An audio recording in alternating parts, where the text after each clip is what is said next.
All right, guys, we're going to go on to incomplete dominance now. So you have the same worksheet. It's in a Google Doc, I believe.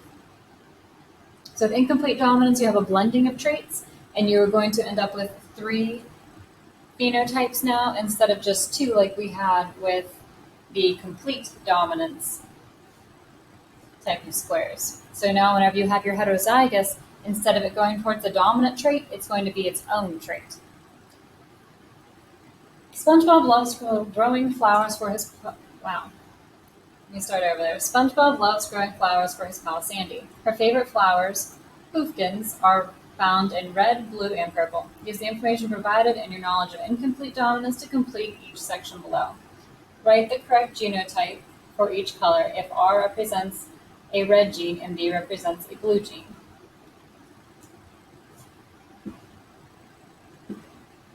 Now, different worksheets will do it a little bit differently. Sometimes you will have the 2 letters being shown. Whenever I do incomplete dominance, I don't do the 2 different ones.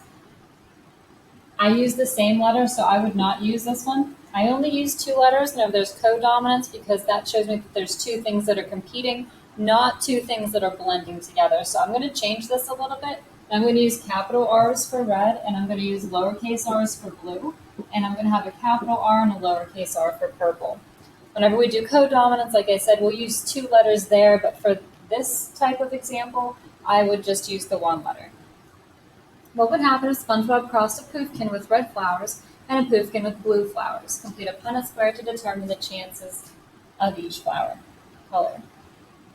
So, my square here. He's crossing one with red flowers, so that would be 2 capital R's, with one that has blue flowers, so that's going to be 2 lowercase ones.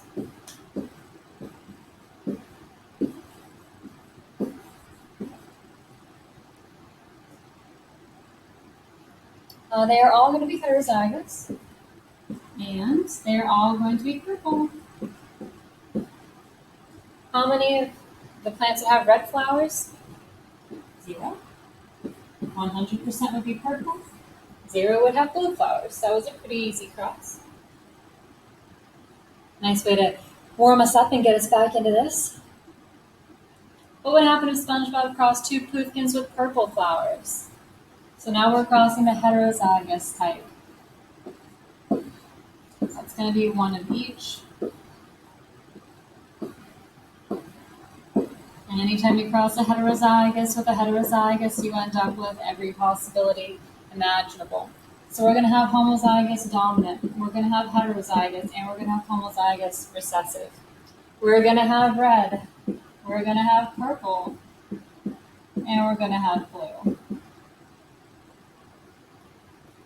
How many of the plants would have red flowers? So in order to have red flowers, you have to have 2 capital R's this time, not just 1. So with 2 capital R's, that's going to give me 25%. How many of the plants that have purple flowers? That's going to be 1 of each, so that would give me 50. And blue flowers, you have to have 2 little r's, so that's going to be 25 as well. And just like in the other ones, as you're going through this, I know that putting a Punnett square into a Google Doc is difficult, time-consuming, so if you just want to write your answers out, that's fine. When we get to the test, that's whenever I will see you do your Punnett squares. What would happen if SpongeBob crossed a pumpkin with purple flowers and a pumpkin with blue flowers? So, purple flowers is the heterozygous genotype, and blue flowers is going to be the lowercase letters.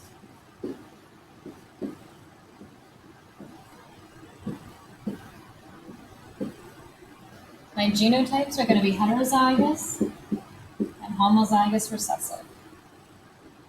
My flower color is going to be purple and blue, the 2 things that I crossed, coincidentally. If SpongeBob planted 100 seeds from this cross, how many should he expect to have of each color? So he did 100 plants like this. It doesn't matter the numbers. Your ratio is still going to be the same, what you could expect. So for purple flowers, he could still expect 50%. For blue flowers, he could still expect 50%.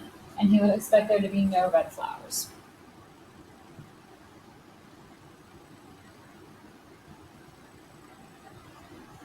SpongeBob and his pal Patrick love to go jellyfishing at jellyfish fields. The fields are home to a special type of green jellyfish, known as goobers, and only really great jellyfishermen are lucky enough to catch them on every trip. Many of the jellyfish are yellow or blue, but some end up green as a result of incomplete dominance. Use this information to help you complete the section below. What would happen if SpongeBob and Patrick crossed two goobers or green jellyfish? Just like I did last time, I'm not going to use two letters. So I'm going to use the letter B this time because it's easier to determine if it's capital or lowercase. So if he's crossing two goobers, that's going to be two of the heterozygous type.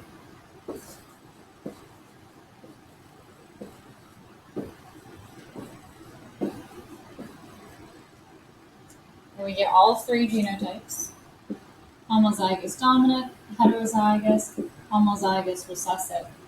For the phenotypes, you're going to have blue, green, and yellow. Percentage would be yellow. So I'm going to go down here with my yellow ones. It's going to be 25% because I only have one block. Blue, have to have two capital B's, so that's going to be 25% as well. And green, you need one of each, so that gives me 50%. Hopefully you guys are keeping up with me here on these. I know I go through Punnett squares a little bit fast sometimes. I'll leave that one up there. What would happen if they crossed a yellow jellyfish with a goober? So for yellow, I was using two lowercase we's. And for a goober, that's going to be one of each.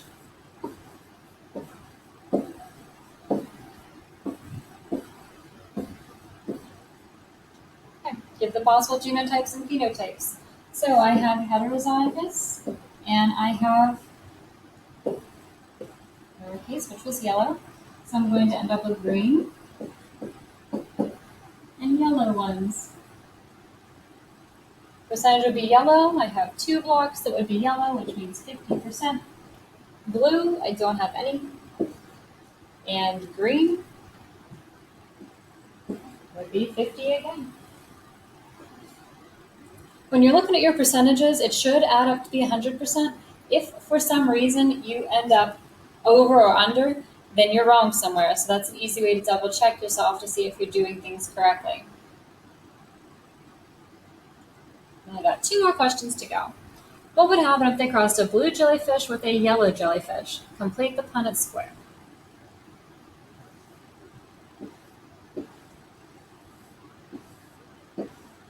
A blue jellyfish with a yellow one.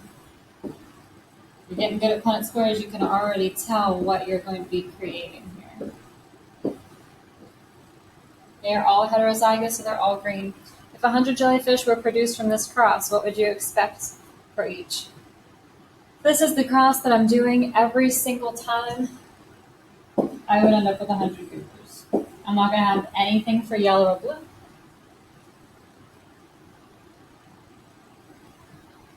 Last question. What would happen if they crossed a blue jellyfish with a goober? And we're doing the 100% thing again.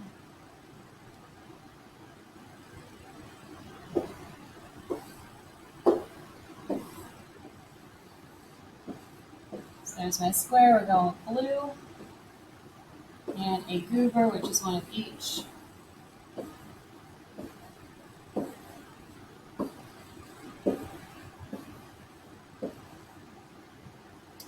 How many would I expect for each of them? I would expect there to be 0 yellow. I would expect there to be 50 blue ones. And I would expect there to be 50 green ones. Now that's just my expected ratios. Will it be perfect like that? Probably not. I probably wouldn't have exactly 50 green and 50 blue. I might end up with 48 blue and 52 green. But that is just how ratios and your expected things work out. Kind of in pretty numbers, so to speak. That should be the last question there. So I will see you guys in a bit.